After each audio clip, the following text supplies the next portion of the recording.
All right, everybody, listen up. What we're about to cover isn't just another box to check on your training list. We're talking about machines that are incredibly powerful, and if you don't treat them with absolute respect, they can be lethal. This is about keeping you safe. It's about making sure you go home in one piece at the end of the day. So I need your 100% attention. Let's get into it. I want you to take a hard look at this question. Really think about it. Because that impulse, that split-second reaction to reach for a dropped phone or a set of keys, that is exactly how people get killed by these things. And look, this isn't some made-up scare tactic. This is a real headline. It's about a man named Roger Miro. By all accounts, a great guy. Spent his life helping other people. But he dropped his phone and he made a fatal split-second decision. That's the kind of impulse we're here to train out of you. And it's not some isolated incident. Just recently, Jacqueline Elmquist, another preventable tragedy involving a compactor. These are not statistics. These are people who went to work or went about their day and never came home because of one mistake. Our job, right here, right now, is to make damn sure your name never ever appears on a slide like this. Okay, so we've seen the cost of a mistake. It's tragic and it's real. Now let's get into the nuts and bolts of how we prevent it from ever happening here. We're going to build your foundation of safety starting right now. And let me be perfectly clear about this. There's no gray area here. There are no shortcuts. Every single rule we're about to talk about is a firewall. It's a barrier between you and a fatal accident. This is the code that ensures you go home safely after your shift. Our first layer of safety actually has nothing to do with the machine itself. It's all about controlling who can use it and making sure they're the right people. This is your first line of defense, and honestly, it's one of the most critical. So look at these points. It's a whole system, right? It starts with who's authorized. If you're not trained, you don't touch it. Simple as that. Then it's about securing the machine. A key left in that thing is just an open invitation for disaster. And this is huge. It's on you to be the eyes and ears. If something sounds wrong or looks wrong, you don't try to be a hero and fix it. You report it.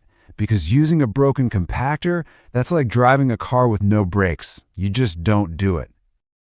Okay, now let's talk about when you're actually using the machine. This has to become muscle memory. It has to be the way you do it, the only way you do it, every single time. There can't be any room for error. I want you to burn this word into your brain. When we're talking about compactor safety, there are some hard lines. There are absolutes. These are the lines you do not cross, ever. This right here, this is the Roger Miro rule. You never, ever, for any reason, reach inside that machine. I don't care if you drop your wedding ring, your wallet, your winning lottery ticket. It stays there. You call your supervisor. That's why that third point is so important. Secure your stuff before you even get near the compactor. A phone can be replaced. You can't. This is your work rhythm. Memorize it. Step 1.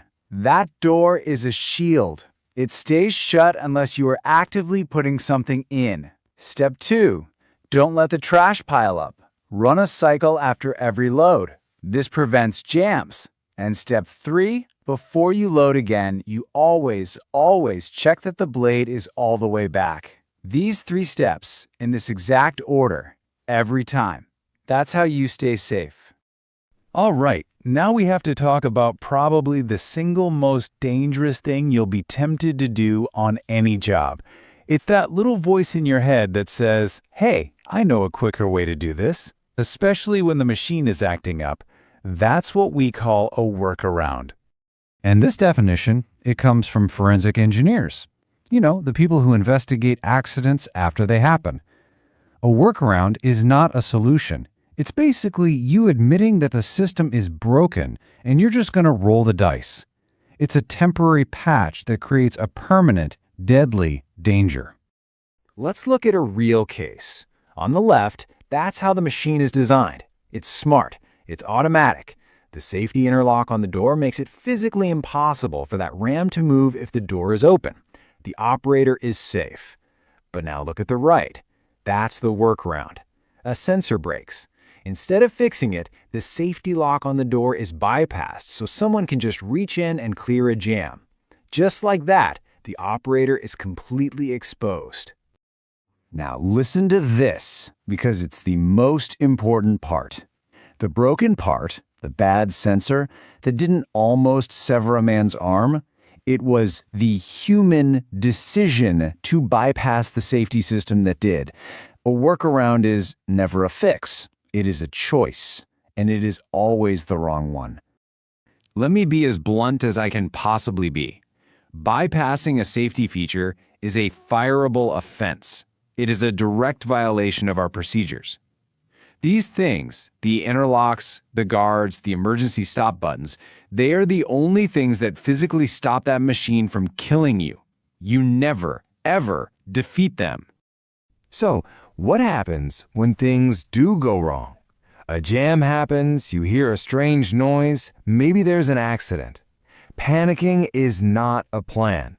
You need to know exactly what to do, and you need it to be instinct. Before you yell, before you call anyone, before you do anything else, your first action is to find that big red button and hit it.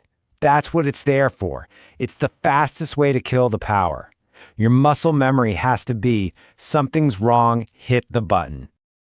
Okay, the machine is stopped. Now you get help.